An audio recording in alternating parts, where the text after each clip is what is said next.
نه بابا دم جام ملتمو بپرسم. اوکی این بلده من بلد نیستم. اوکی میریم.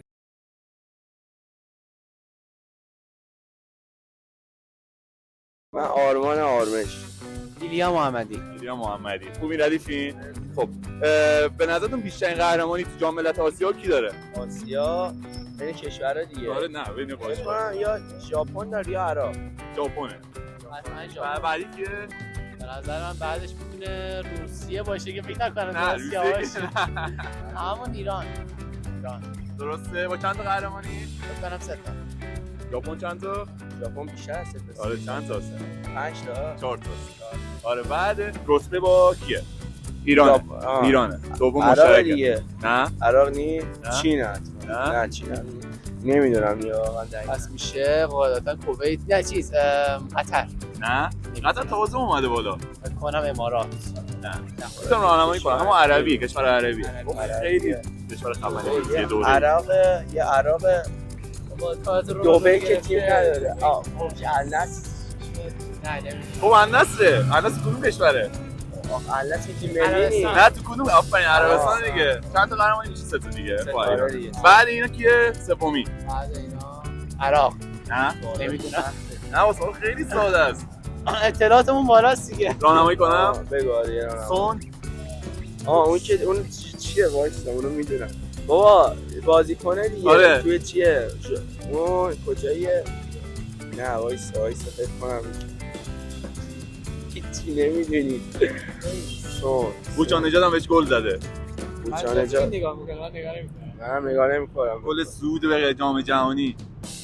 تک گل. کیروش. بابا خب اون چیز زد دیگه اونو. استرالیا زدم. نه اون خداداد بوده. اون سعود بود. نه دیگه بوچان نژاد زده. 1-0 بود. برای چه سالی بود؟ اول سال خیلی قدیم. 2014 فکر کنم. آسیای شرقی آسیای غربی کجا؟ آسیا شرقی. چش بادامی‌ها خیلی معروفن. کره. آفرین کره. چند تا قهرمانی؟ من 2 تا دیگه. آره 2 تا. حالا مونده 4 تا تک قهرمانی هست. 4 تا تک. آره گفتی اسمشون هم گفتی. عربستان کویت. آفرین. یکی دیگه که موندن یکی مونده. نه کامبوج. نه بابا کامبوج نه کجا داشت؟ یادم کامبوج هم تو آسیاست. نه مالزی. نه بابا گفتی نصفشو. خیلی ساده است. امارات. عراق. آفرین عراق. تک قهرمانی نیست. آره تک قهرمانی. یه دونه دیگه هست. نه علی گفتی چیزی بندازیم داخل این کجا رو میگی؟ آره چند تا میاد ذهنم میاد شب بخوره یکی از گزینا. اون آسیا نیست. ببین 2 تا دیگه آسیا نیستن. ولی قهرمانی آسیا دارن.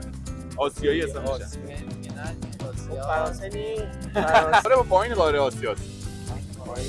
آفرین یک دونه استرالیاست. یکی دیگه هم هست. خب زیر نظر یوفا اخراج شده از آسیا. آدم فضاییه بودن چیزا بخری اونجا تو یه یوفا آدم فضاییه بودن. اخراج شده. آفرین. دمت گرم لطف کردی. دمت گرم. بگو دیگه دسابلینی. آره هفته بعد میاد دیگه. دمتون گرم. لطف کردی. دمتون گرم.